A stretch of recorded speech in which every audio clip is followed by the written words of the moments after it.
So some toes to bar assistant exercises. First one, we've got seated leg lifts. So we're going to sit on the floor, legs straight out in front of us, and we're going to just lift them off the floor. Now the further we lean forward with our body and our hands, the harder this is. So you'll notice the reduced range of motion when I lean forward, and as I lean back, the increased range of motion. You only want to be looking to lift them a few inches off the floor, so challenge yourself, strengthen those hip flexors. We can also do these single leg, okay, so the same thing applies.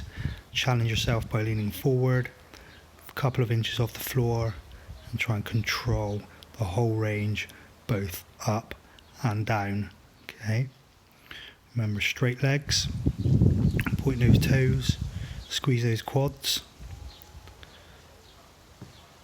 and roughly sets of 10 should suffice on these.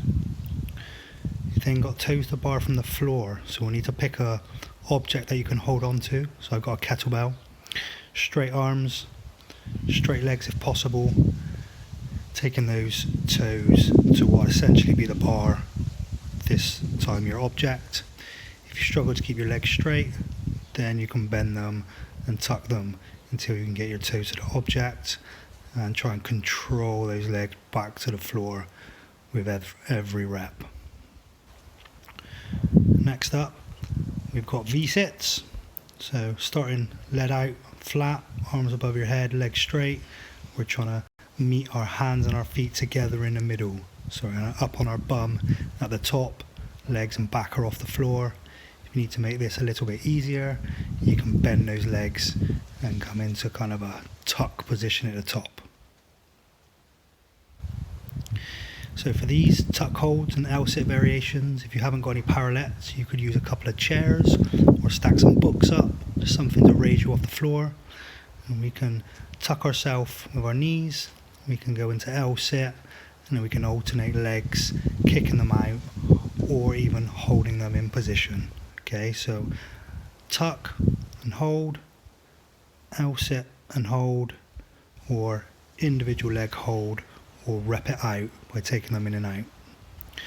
And we've got dragon flags, so you'll need a fixed object to hold on to. I'm using a tree, keeping that straight position. We're going to lower ourselves as low as we can. Once we realise we're not going to be able to hold it, or we lose that tension, we're going to bring ourselves back up. Think hollow position, squeeze the bum, open the hips, and then control the way down. The lowering phase is the important phase with these. Next up, if you've got lucky enough to have a bar, we've got hanging tuck holds, hanging L-sits, or similar to how we did on the parallettes, one leg at a time, holding or repping out. And then lastly, we've got our toes to bar variations. We've got hanging knee raises, squeezing those knees up to the chest. We've got hanging L raises, so keeping the legs straight and trying to bring them up just past 90 degrees.